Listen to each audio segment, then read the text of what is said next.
இல்லையா? முடிவெந்தர் யாவருக்கும் இயேசு நாமத்தை கர்த்தர் உங்களை வாழ்த்து ஆசீர்வதிப்பாராக. ஆமென். அல்லேலூயா. எடுத்துக்கொள்ளும் ஆதியாகமம் 17ஆம் அதிகாரம் அதனுடைய 1-2. ஆதியாகமம் 17ஆம் அதிகாரம் அதனுடைய 1வது வசனம் 2வது வசனம்.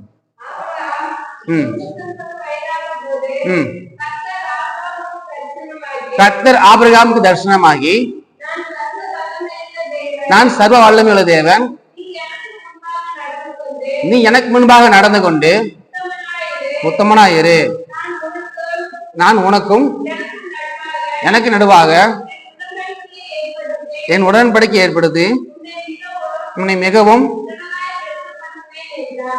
திரளாய் பெருகு பண்ணுவேன் என்றார். இது யாரு சொன்னது? கர்த்தர் ஆபிரகாமை அழைத்து, நான் சர்வ வல்லமையுள்ள தேவன், எனக்கு முன்பாக உத்தமனாகிறேன், நான் உன்னை எப்படி பண்ணுவேன்? மிகவும் திரளாய் பழுகி பெருக பண்ணுவேன். ஹல்லேலூயா. ஆமென்.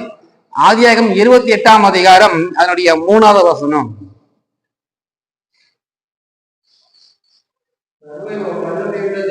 சர்வ வல்லமையுள்ள தேவன் உன்னை ஆசீர்வதித்து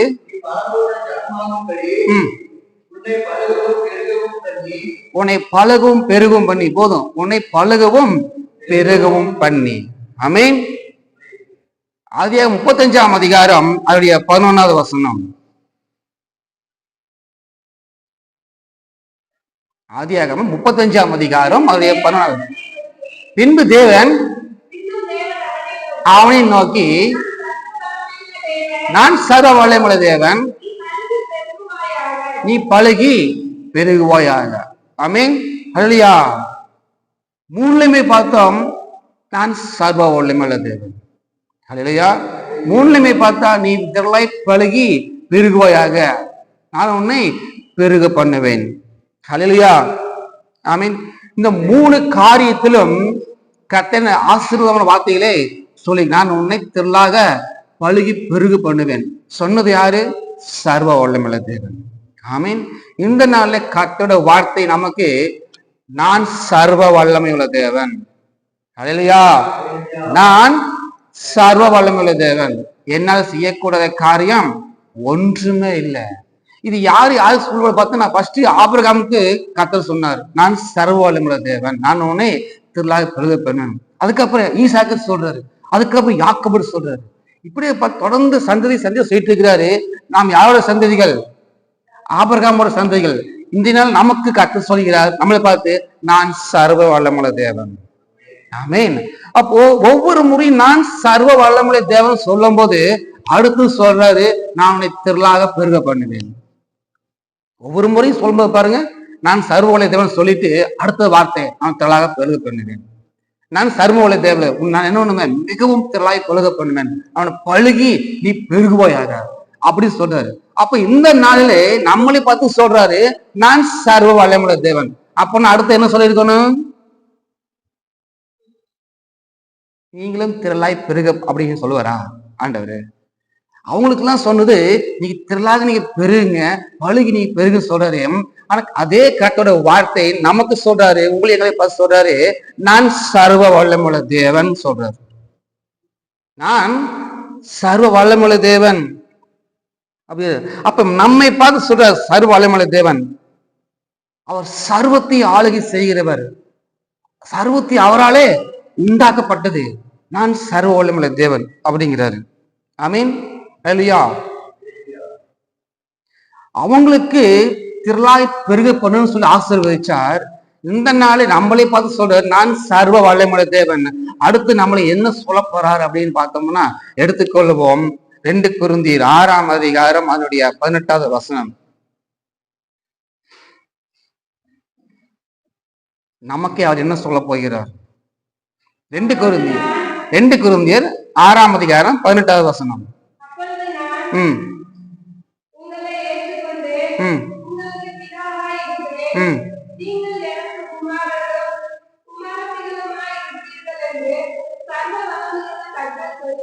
ஆமென். ஹல்லேலூயா. கரங்களை தட்டலாமா? கரங்களை தட்டலாமா? இது கரம் தட்டுனீங்க, தட்ட சொன்னி தட்டணும். அப்படியா? பாருங்க, ஆபிரகாமுக்கும் ஈசாக்கு யாக்கோபுக்கெல்லாம் நான் உன்னை பெருகு பண்ணுவேன், ஆசீர்வதிப்பேன், உங்களை திரளாக பெரும் பண்ணி இப்படிதான் சொன்னாரு. ஆனா இந்த நாள்ல நம்மளே நான் சர்வ வல்லமையுள்ள தேவன், நீங்க எனக்கு குமாரன் குமார்த்திகளா இருப்பீர்கள். ஆமென். எவ்வளவு ஒரு பாக்கியம் பாத்தீங்களா கர்த்தர். அவங்களுக்குள்ள என்ன கொடுத்தாரு, நமக்கு எடுத்துக்குன்னு சொல்லிட்டாரு. அவங்களுக்குள்ள ஆண்டவர் ஆசீர்வதிச்சாரு. குமாரன் குமார்த்தினா அவர் நமக்கு யாருங்க? தகப்பன். அப்போ தகப்பன் இருக்குல்ல, யாருக்கு நமக்கு யாருக்கு சொந்தம்? நமக்கு தான் சொந்தம். எவ்வளவு பாக்கியம் பாத்தீங்களா? நம்ம யாருங்க? அவருக்கு குமாரன் குமார்த்தி. ஆனா ஆபிரகாமுக்கு அவங்களாம் பாத்தீங்களா என்ன பண்ணாரு? கொடுத்தாரு. நான் சர்வ வல்லமையுள்ள தேவன், நீங்க எனக்கு குமாரன் குமாரத்திகளா இருப்பீர்கள், என்னுடையதெல்லாம் எல்லாம் யாருக்கு? உங்களுடையது. ஆமென். அல்லேலூயா. அந்த இளையகுமாரோட தகப்பன் பாருங்க, தெரியுவேன். நான் என்ன பண்ணேன், என்னோட ஃப்ரெண்ட்ஸுக்கு எல்லாம் சேர்ந்து கொண்டாடுறதுக்கு சந்தோஷமா இருக்கு, ஒரு ஆட்டுக்குட்டி நீ கொடுத்தேன்னு கேட்கிறான். அதுக்கு தகப்பன்னு சொல்றாரு, நீ எப்போது எங்கிட்ட இருக்கிற, என்னோடது எல்லாம் உன்னுடையது. ஆமென். அல்லேலூயா. அப்ப நாள கர்த்தர் சொல்றேன்னா, நான் சர்வ வல்லமையுள்ள தேவன், நீங்க எனக்கு குமார குமாரத்தி இருக்கிறீர்கள், என்னுடையதெல்லாம் உங்களுடையது. ஆமென். அல்லேலூயா. அப்ப பாருங்க தகப்பன் இப்படிப்பட்ட பாத்தீங்க, நம்மளை பார்த்து குமார் குமார்த்தின்னு சொல்றாரு. அப்பா பிதாவே என்று கூப்பிட பண்ணிக்கிற புத்திர சுவிகரத்தின் அவைத்து நமக்கு என்ன பண்ணுவான்? பிள்ளைங்க அதிகாரத்தை கொடுத்துக்கிற. நம்ம பிள்ளை நமக்கு தகுதி இருக்குதா? ரோட்ல சுத்திட்டு இருந்து அங்கேயும் சுத்திட்டு இருந்து எத்தனையோ அக்கிரம பாவங்களை செஞ்சு நம்மள கர்த்தரு குமாரன் குமார்த்தின்னு சொல்றாரு. நம்ம பையன் ஏதாவது ஒரு சேட்டை பண்ணானா, நீ எனக்கு பிள்ளையாடா பிறந்திருக்கிற, நீ ஏன் பிள்ளையாடா திட்டுறோம். நம்ம என்ன பண்ணிருக்கிறோம்? கர்த்தருக்குறோம். எத்தனை அக்கிரம பாவங்களை செஞ்சிருக்கிறோம், அவர் நாமத்தை தூசிக்க முடியாத காரியங்களை செஞ்சிருக்கிறோம். ஆனா ஆண்டவர் அதெல்லாம் வந்துட்டு அக்கிரமம் மன்னித்து, நீ என் குமாரன், நீ என் குமாரத்தின்னு சொல்ற. அல்லேலூயா. பாத்தீங்களா, அவர் நம்மளை குமாரன் குமாரத்தின்னு சொல்றாரு. அவர் சர்வ வல்லமையுள்ள தேவன். அவர் ஆபிரகாமுக்கு சொன்னதா அதான் உடன்படிக்கை பண்ணிக்கிறார். இது எப்படி தெரியும்? நான் பருகப்படுவேன், எல்லாவற்றையும் பெருகி இவனை பழுகுப்பன்னு சொல்றாங்க. ஆண்டவர் என்ன, நான் உடன்படிக்கை பண்றப்பா அப்படிங்கிற. அப்ப ஆபிரகாமுக்கு தேவன் உடன்படிக்கை பண்ணி அதை நிறைவேற்றும்படியாக வாக்குத்தத்தம் கொடுத்து அவர் சொன்னார். அப்ப நமக்கு என்ன? ஆபிரகாமுக்கு அந்த மாதிரி. அப்ப ஆபிரகாமுக்கு என்ன உடன்படிக்கை செய்தார்? ஆமீன். ஆதியாகமம் 17ஆம் அதிகாரம் அதனுடைய 11ஆவது வசனம். ஆதியாகமம் 17ஆம் அதிகாரம் அதனுடைய 11ஆவது வசனம்.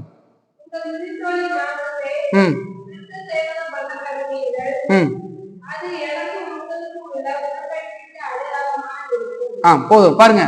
அப்போ நாம கர்த்தருடைய குமாரன் குமாரத்தியா இருப்பதற்கு நாம என்ன செய்யணும்?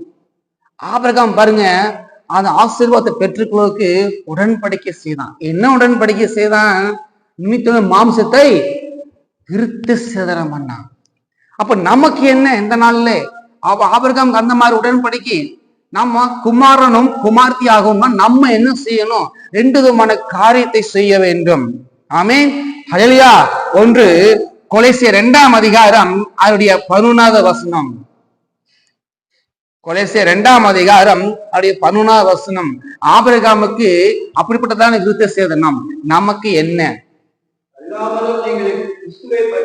அல்லாமல் நீங்க கிறிஸ்துவை பற்றும் விருத்த சேதனத்தினாலே பாவ சரீரத்தை கலைத்து விட்டதினால் கையால் செய்யப்படும் விருத்த சேதனத்தை அவருக்குள் பெற்றீர்கள். பாத்தீங்களா, ஆபிரகாமுக்கு பழையப்பட்ட எல்லா வருஷத்துமா எல்லாத்துக்கும் ஒரு உடன்படிக்கை என்னன்னா, விருத்த சேதனம் பண்ண வேண்டும். விருத்த சேதனம் பண்ணி கொண்டு நான் உன பிள்ளை பண்ணிட்டு உடன்படிக்கை பண்ணி கொண்டாங்க. ஆனா இந்த நாட்கள் நமக்கு கிறிஸ்துவை பற்றி விருத்த சேதனம். ஆமென். அல்லேலூயா. நம்ம யாருக்கு நமக்கு என்ன விருத்த சேதனம்னா, கிறிஸ்துவ பற்றும் விருத்த சேதனம். அதனாலே கையில செய்யப்படாத விருத்த சேதனத்தை நம்ம பெற்றிருக்கிறோம். அல்லேலூயா. இந்த நாள்ல நம்ம குமாரன் குமார்த்தி ஆகும்னா கிறிஸ்துவை பற்றும் விருத்த சேதனம் பண்ணி உடன்படிக்கை செய்ய வேண்டும். ஆமென். அல்லேலூயா. கிறிஸ்துவ பின்பற்றினா நம்ம விருத்தசேதனம் பண்ணவங்க. விருத்தசேதனம் கிறிஸ்து பின்பற்றி விருத்தசேதனம் பண்ணும்போது நம்ம உடன்படிக்கைக்குள்ளாக கடந்து போகிறோம். ஹல்லேலூயா, ஆமென். இயேசுவை விசுவாசித்து அவரை பின்பற்றும் போது நம்ம உடன்படிக்கைக்குள்ளாக கடந்து போகிறோம். உடன்படிக்கைக்கு கடந்து போகும்போது குமாரனும் குமார்த்திகளாக நம்ம மாறி விடுகிறோம். ஹல்லேலூயா. இரண்டாவது காரியம் 2 கொரிந்தியர் 6ஆம் அதிகாரம் அதனுடைய 17வது வசனம். புறப்பட்டு பிரிந்து போய் அசுத்தமா தொடாதிருங்கள் என்று கர்த்தர் சொல்லுகிறார். அதுக்கப்புறம் 18 பாருங்க, அப்பொழுது நான் உங்களை ஏற்றுக்கொண்டு பிதாவா இருப்பேன், குமாரரும் குமாரர் என்று பாருங்க சர்வ வல்லமையுள்ள கர்த்தர் சொல்லுகிறார். அப்போ அசுத்தமானதை தொடாதீங்க. அங்க விட்டு என்ன புறப்பட்டு போங்க. அசுத்தமானதை தொடாதீங்க. என்ன அசுத்தமான தொடக்கூடாது? எங்கிருந்தும் புறப்பட்டு போகணும். 2 கொரிந்தியர் 6ஆம் அதிகாரம் 16வது வசனம். தேவனுடைய ஆலயத்துக்கும் விக்கிரங்களுக்கும் சம்மதம் ஏது? நான் அவர்களுக்குள்ளே வாசம் பண்ணி அவருக்குள்ளே உலாவி அவர் தேவனா இருந்து கவனம் இருப்பார்கள் என்று தேவன் சொன்னபடியே தேவனோட ஆலயமாக இருக்கிறீர்களே. பாத்தீங்களா? நமக்கும் விக்கிறதுக்கும் சம்மதம் இல்லை என்று நம்ம யாருங்க? தேவனோட ஆலயம், தேவன் வாசம் பண்ணுகிறவர். அப்ப நம்ம குமாரன் குமார்த்தியா இருக்கும்னா விக்கிரங்களுக்கு நமக்கும் சம்மந்தம் இருக்கக்கூடாது. அசுத்தத்தை தொடக்கூடாது. அப்போதான் நம்ம கர்த்தருக்கு என்னவா இருப்போம்? பிள்ளைகளா இருப்போம். நான் உங்களுக்கு பிதாவாக இருப்பேங்கிறாரு. நம்ம அப்படி அசுத்தம் தொடாம கர்த்தருக்கு பிரியமில்லாத காரியத்தை செய்யாம இருந்தா மட்டும்தான் நம்ம அவருக்கு குமாரன் குமார்த்திகள். ஆமென். அவரை துக்கப்படுத்துக்கிற காரியங்களை எது செஞ்சாலும் நம்ம அவங்களுக்கு பிள்ளையா இருக்க முடியாது. நாமளே சொல்லுவோம் தெரியுமா, என் பேரை நீ கெடுக்கிற, நீ ஏன் பிள்ளையா? இவனுக்கு பிள்ளைய நீ சொல்லாத. என்னைய சொல்லிக்கிறேன், அம்மா நீ ஏன் பிள்ளைன்னு சொல்லாத, நீ இல்லை இப்படி ரத்தத்தை உண்டாக்குறான்னு.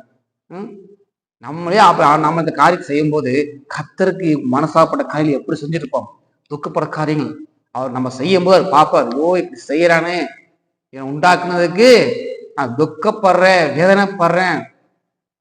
ஆமா, இந்த பூமி அழிக்கும் போது அப்படிதான் சொன்னாரு, மனுஷன் உண்டாக்குன என்ன பண்றேன்? மனஸ்தாபப்படுறேன். ஏன் நான் ஒண்ணு உண்டாக்குனேன், எதுக்கு நான் உண்டாக்குன்னு அவர் மனஸ்தாபப்படுறாரு. அப்படி மனஸ்தாபப்பட்டுட்டு நான் போய் அப்பாப்புலையும் சொல்ல முடியுமா? சொல்ல மாட்டாரு. என்ன பண்ணாரு? அழிச்சிட்டாரு. அப்ப நம்ம குமாரனும் குமார்த்தியாம இருக்கோம்னா அசுத்தமானதை தொடக்கூடாது. முக்கியமா செல்போனை தொடக்கூடாது. அதுதான் அசுத்தம். ஏன்னா செல்போன்ல எல்லாமே இருக்கு. செல்போன் தொடாம இருந்தாவே 99% அசுத்தம் தொடாம இருக்கிற மாதிரிதான். ஆமா, அசுத்தமா தொடாதே, அவங்கள்ட்ட இடத்துட்டு புறப்பட்டு போயிரு. விக்கிர சம்பந்தமான பொருள், விக்கிரம், எதுலாம் நமக்கு ஆசை அதிகம், எல்லாம் விக்கிரம் தான் நமக்கு. அதெல்லாம் நம்முடைய ஆழத்துக்குள்ள இருக்கக்கூடாது. அப்படி இருந்த நான் உனக்கு பிதாவாக இருக்க மாட்டேன். நீங்க எனக்கு குமாரன் இருக்குன்னா அசுத்தமானதை தொடக்கூடாது, அருவருப்பான காரியங்களை செய்யக்கூடாது. ஆமா, அப்படியே மேல பாத்தீங்கன்னா இருளுக்கு ஒளிக்கு சம்பந்தம் இல்லை, கிறிஸ்துவுக்கு பிள்ளைகளுக்கும் ஐக்கியம் இல்லை, சம்மந்தம் இல்லை. அவர் ஒதுக்குன காரியத்தை நாம எடுத்துக்கொண்டோம்னா அது விக்கிரகம். இதெல்லாம் இதெல்லாம் வேண்டாம் வேண்டாம் ஒதுக்கி வைக்கிறாரோ அது நமக்கு அப்படியே ஆசைப்படுற, அதைத்தான் ஓடி பிடிச்சிக்கிறோம். அதுதான் விக்கிறங்கிறாரு. டிவி சீரியல் பார்க்காத, அவர் வேணாங்கிறாரு. நம்ம என்ன பண்றோம்? அதுதான் பாக்குறது. கரெக்டா டைமா உட்காந்துக்கிறது டிவி சீரியல்.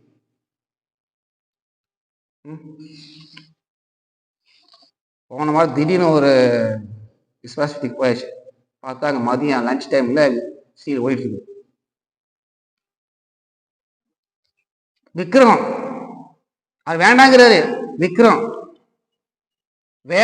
வேலை விற்கிறோம் தான், வேலை வேணும் தான் சம்பாதிக்கிறதுக்கு. ஆனா அதுக்கு வேலையும் ஓடக்கூடாது.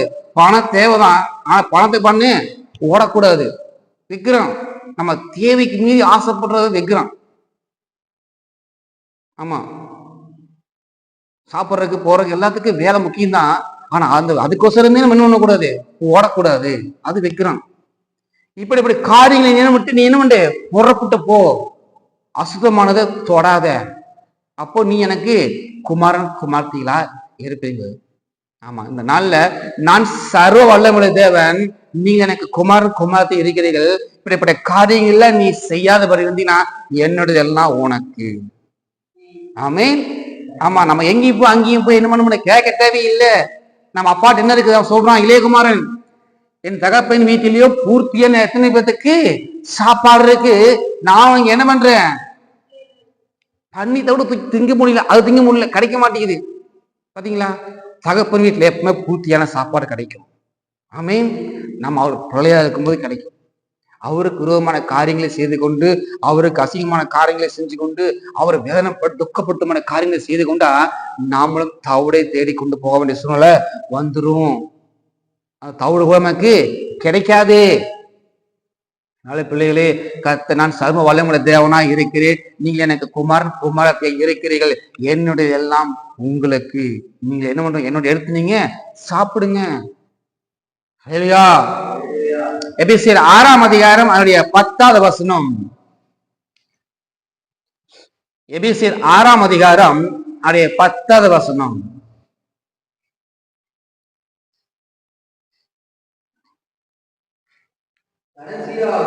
பாருங்க, கடைசியாக சகோதரரே, கர்த்தரிலும் அவர் சத்துவத்தின் வல்லமையிலும் பலப்படுங்கள். பாருங்க, நான் சர்வ வல்லமுள்ள தேவன் சொல்றாரு. நம் தகப்பன் யாருங்க, சர்வ வல்லமுள்ள தேவன். அவர் சர்வத்தையும் எல்லாத்தையும் ஆளுகை செய்ய அவரால் முடியும் கூடும். அவர் வல்லமையுள்ள தேவன், என்னோட வல்லமையில நீங்க பலப்படுங்க சொல்றாரு. ஆமீன். குமாரன் குமாரத்தி, அப்ப அவர் யாரு, வல்லமையுள்ள தேவன். அவரோட வல்லமை அதை நீங்க பலப்படுங்கிறார். இல்லையா, அவங்களுக்கு திருளாய் பெருக பண்ணுவேன், ஆசீர்வாதத்தை பண்ணுன்னு சொன்னாரு. நமக்கு என்னுடைய வல்லமையில நீங்க பலப்படுங்க.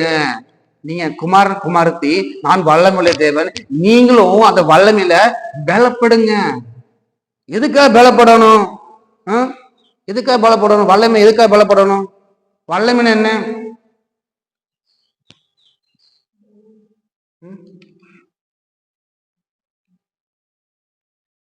வல்லமை என்ன, பவர், ஸ்ட்ரென்த், பலன்.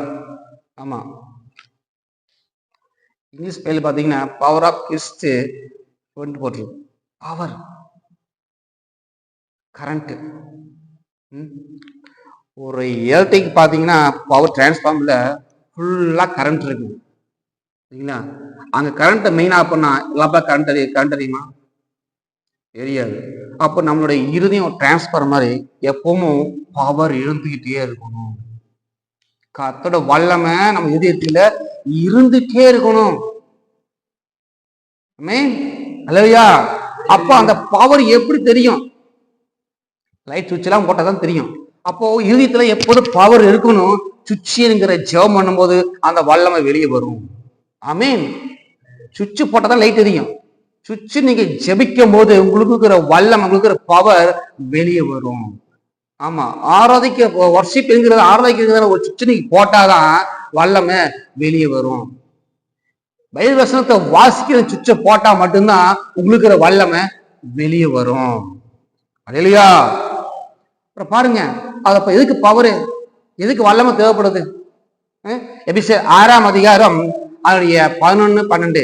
எதுக்கு ஆண்டவர் வல்லமையில பலப்பட சொல்றாரு? எதுக்கு நம்ம வல்லமை தேவைப்படுது? நீங்க பிசாசின் தந்திரங்களோடு எதிர்த்து தாழ்வு ஆகும்படி தேவனுடைய சமூகத்தை எடுத்துக்கொள்ளுங்கள். ஏனெனில் மாம்சத்தோடும் ரத்தத்தோடும் அல்ல, துரைத்தனங்களோடும் அதிகாரங்களோடும்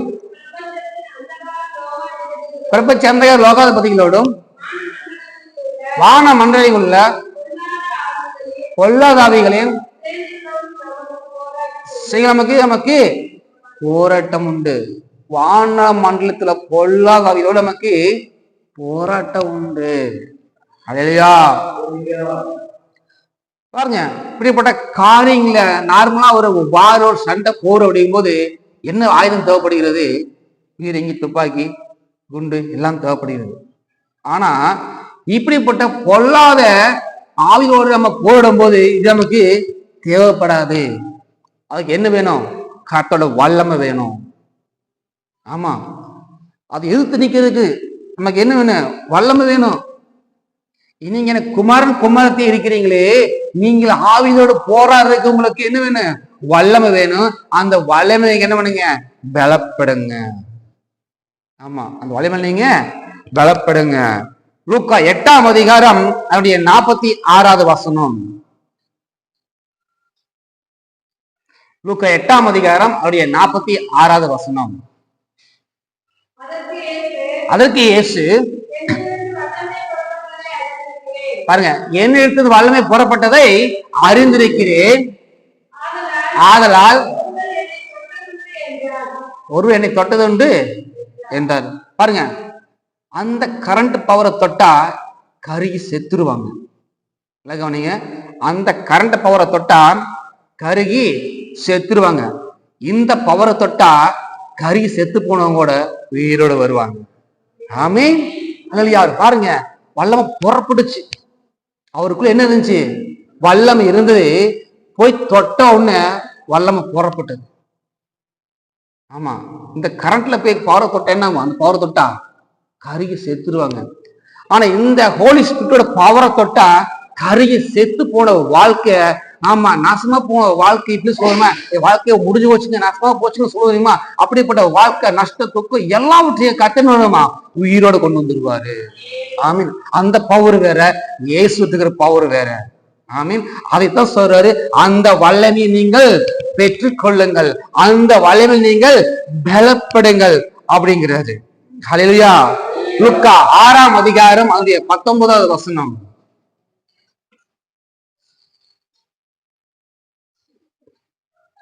லூக்கா 6ஆம் அதிகாரம் அவருடைய 19வது வசனம். வல்லமை புறப்பட்டு எல்லாரையும் குணமாக்கின படியினாலே ஜனங்கள் யாவரும் அதை தொடுமடிக்கு அடைத்தேனாங்க. இயேசு கிறிஸ்துல என்ன இருந்துச்சுங்க? வல்லமை, பவர் இருந்துச்சு. அந்த வல்லமை புறப்பட்டு எல்லாரும் என்ன பண்ணார்? அவரு குணமாக்கினார். ஆமீன். எல்லாரும் தொடு முடியாத போய் பார்த்தாங்க. அப்போ கர்த்தர் நம்மள என்ன சொல்றான்னா, நமக்குள்ள கர்த்தரோட வல்லமை நீங்கள் பெற்றுக்கொள்ளுங்கள். உங்களிடத்திலிருந்து என்ன வரும்? என் வல்லமை புறப்படும். அநேகர் என்ன பண்ணுவாங்க? கருகி போன வாழ்க்கையில இருந்து அவளை மீச்செடுக்க முடியாத உங்க இடத்திலிருந்து வல்லமை புறப்படும். அதற்காகத்தான் நீங்க குமாரன் குமாரத்திகளா இருக்கிறீர்கள். ஹல்லேலூயா. அவர் வல்லமை உள்ள தேவன், சர்வ வல்லமை உள்ள தேவன். அவர் நம்ம நுழையா இருக்கணும்னா அவரை போல வல்லம் நுழையாதான் இருக்கும். ஆமென். இல்லையா? தொட்டாங்க தட்டிக்குட்டி கீழே பொத்து போராட கூடாது. இல்லையா? வான மண்டலத்தை போராட பொல்லாத ஆவியோட யுத்தம் பண்ணோம்னா நமக்கு வல்லமை தேவைப்படுகிறது. பாருங்க, இயேசு கிறிஸ்து வல்லமை புறப்பட்டது. அவர் நம்முடைய தகப்பன். சொல்லுவாங்கல்ல, அவங்க மாதிரியே இருக்கிறாங்க. சொல்லுமில்ல, குழந்தை எப்படி இருக்கும்?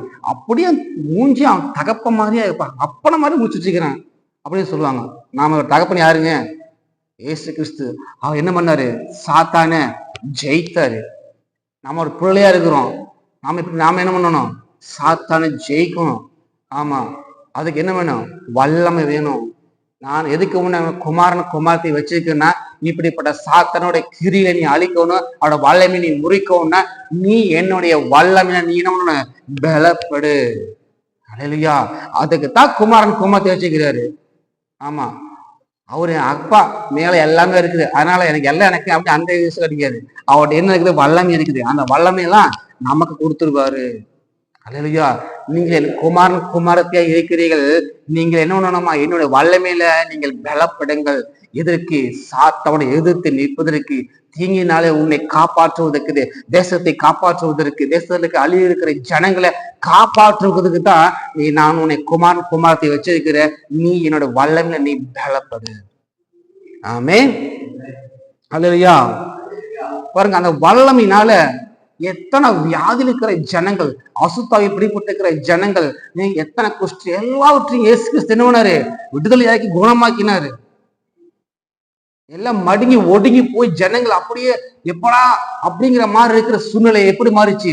அவரோட வல்லமை புறப்பட்டு மாறிச்சு. அல்லேலூயா. நீங்கள் புறப்பட்டு போய் சகல ஜாதிகளுக்கு கர்த்தரோட வல்லமையை வெளிப்படுத்துங்கள். ஆமீன். சும்மா அப்படியே நாமளே வந்துட்டு போயிட்டு எல்லாம் இருக்குல்ல, ஆகாது. நீங்க கர்த்தருடைய பிள்ளைகளா நீங்க இருந்தீங்கன்னா அவர் என்ன செஞ்சாரோ அதை நீங்கள் செய்ய வேண்டும். இயேசுவை பின்பற்ற வேண்டும்.